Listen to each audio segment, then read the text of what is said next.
مفتی صاحب یہ سوال ہے کہ کسی غیر مسلم کو اگر گھر کرائے پر دیا ہے اور اندازہ ہے کہ بھائی وہ وہاں عبادت گاہ بھی اپنی بنائے گا اور اس میں وہ عبادت بھی کرے گا، تو کیا اجازت ہے کسی غیر مسلم کو اپنا گھر کرائے پر دینے کی؟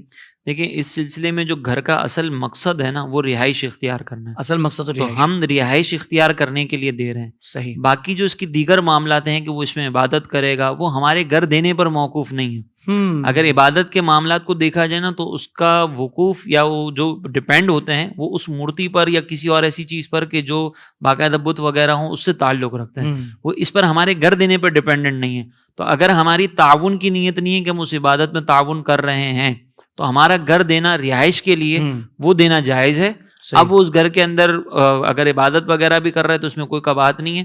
اس میں یوں سمجھ لیں کہ ہم ایک مسلمان کو بھی گھر دے رہے ہوتے ہیں نا، تو ہمیں پتہ ہوتا ہے کہ ایک عام مسلمان بھی گھر کے اندر فلمیں ڈرامے تو دیکھے گا ہی، لیکن اس کا وہ فلمیں ڈرامے دیکھنا ہمارے گھر دینے پر موقوف نہیں ہے. صحیح. وہ تو ہم رہائش کے لیے دے رہے ہیں. یہ ساری چیزیں ضمناً آتی ہیں. تو اصلاً ہم کسی گناہ کے کام کے لیے کرائے پر نہیں دے رہے، اصلاً ہم رہائش کے لیے دے رہے ہیں. یہ ضمناً آ رہی ہیں، ہماری تعاون کی نیت نہیں تو دے سکتے ہیں. بالکل ٹھیک ہے. ساتھ یہ بھی ارشاد فرما دیجئے کہ اصلاً ہم کسی کو ایسے ہی کسی کام کے لیے دے رہے ہوں جو کرنا حرام ہو، جیسے شراب کا کوئی اڈا کھولنا یا کوئی جوے کا اڈا ہو، تو اس کی اجازت ہے کہ اس کی بالکل نہیں ہے؟ نہیں، اس کی اجازت نہیں ہوگی. وجہ اس کی یہ ہے کہ وہاں پہ اب یہ گناہ متعین ہو گیا ہے کہ بھئی یہاں پہ یہ شراب کا اڈا کھولا جائے گا، باقاعدہ یہاں پہ معاذ اللہ زنا کا اڈا کھولا جائے گا.